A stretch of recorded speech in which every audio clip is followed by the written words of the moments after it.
This is how the RCAs work. There's a collar that screws up and allows you to fix it to one of these sockets. So, black to black, just loosen off the collar as much as you can. It doesn't matter if it's even that loose, just as long as you can slide it on to begin with. Then start the collar tightening, then slide it on a bit more. As you can see, there's no pressure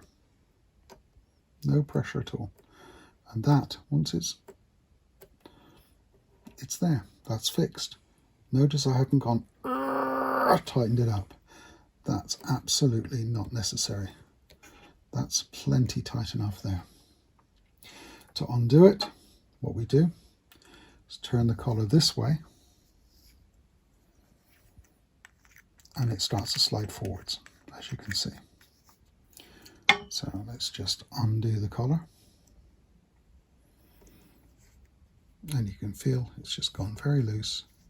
And out it comes. Simple as that.